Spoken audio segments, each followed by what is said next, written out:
become aware of everything like that. You know, how is he seeing?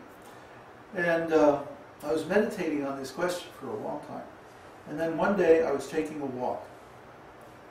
And I was walking along the beach. I was on Guam, an island in the Pacific. And it was a very hot day. And I was walking along. And all of a sudden I had this incredible vision where I was scooped up by this giant hand.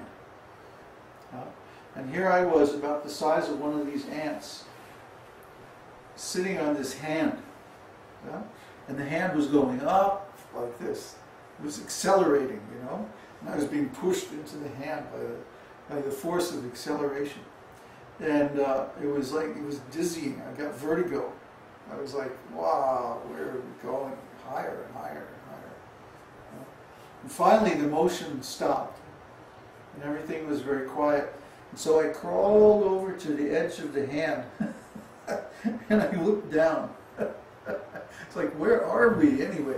And we were like hundreds of miles up in the sky, and we're looking down at the ocean. And the ocean just extended. There was no horizon. This ocean just extended like unlimitedly. There was no edge. There was no border to it. It just went on and on and on and on. And I was looking at this like, wow. You know? And then I looked down and I looked closer. And it's like I could see every drop in that ocean was a separate individual living entity.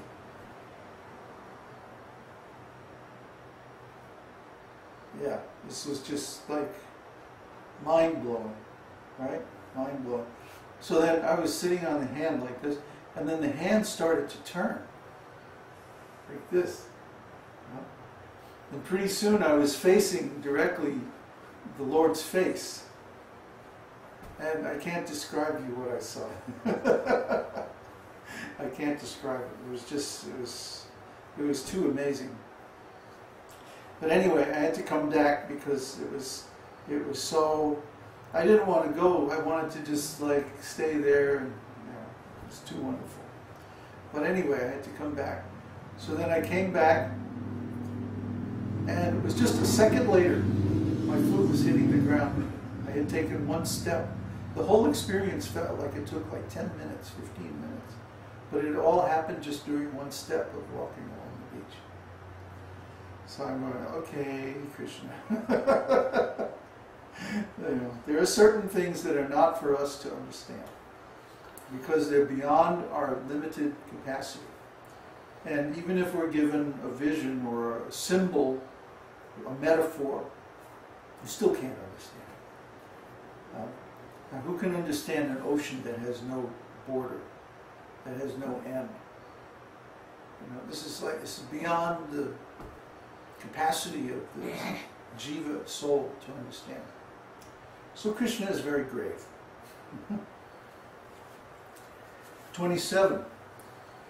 Self-satisfied. A person who is fully satisfied in himself, without any hankering, and who is not agitated, even in the presence of serious cause for distress, is called self-satisfied. An example of Krishna's self-satisfaction was exhibited when he, Arjuna, and Bhima went to challenge Jarasandha, the formidable king of Magadha, and Krishna gave all credit to Bhima for the killing of Jarasandha. From this we can understand that Krishna never cares at all for fame, although no one can be more famous. An example of his not being disturbed was shown when Shishupal began to call him ill names.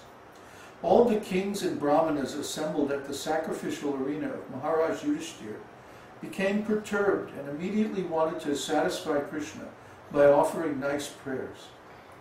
But all these kings and brahmanas could not discover any disturbance in Krishna's person. See, we're not like that. As soon as someone begins to criticize us, or as soon as someone insults us, or calls us a bad name, you know, and we immediately become very agitated and we're, righteously defend ourselves and or fight back, and retaliate and all this. But Krishna is not like that. Krishna doesn't care for anybody's opinion. He's independent. He has his own source of energy, his own independent source of happiness. See, within himself. He's self-satisfied. Atma Rama. Atma means spirit or soul, and Rama means pleasure. See, so Atma Rama means he is satisfied with his own self, his own spiritual energy. And he doesn't require any outside help to feel happiness or to feel satisfaction. So, just like Krishna doesn't require to enjoy anything outside himself, also he's not disturbed by any displeasure from outside himself. It's simply irrelevant. Shishupal calling Krishna ill names, I mean, this is like an ant trying to curse a cow. It's just ridiculous. The ant has no power to curse a cow. So similarly, someone like Shishupal has absolutely no influence on a great personality like Krishna. Krishna is the greatest personality. Even great sages and demigods are like nothing to Krishna. He doesn't care for them. But he becomes very attached to his devotees. So we'll see this again and again in the Shastra, that even great demigods like Brahma can offer Krishna prayers and like this. And Krishna is just sort of like, ho hum. I wonder what Radharani's cooking.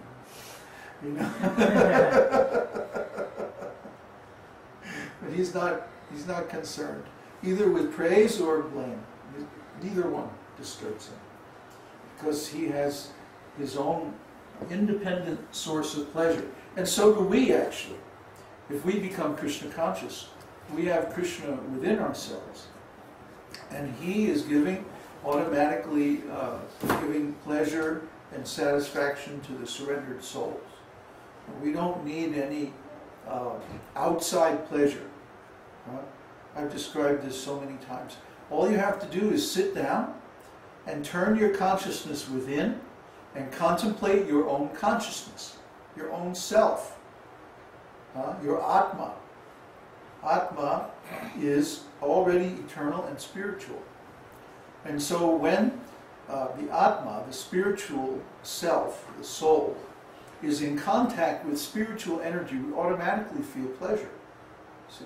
So even if that spiritual energy is our own self, we'll feel that pleasure. This is the beginning of spiritual bliss.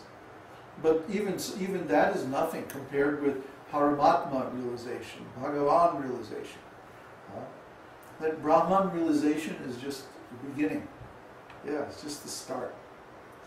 But it's essential. Everyone should know this, that they don't require any outside source of enjoyment. All you have to do is sit down somewhere quiet and contemplate your own consciousness. And when consciousness is in touch with consciousness, that's the spiritual energy. And so you feel bliss automatically.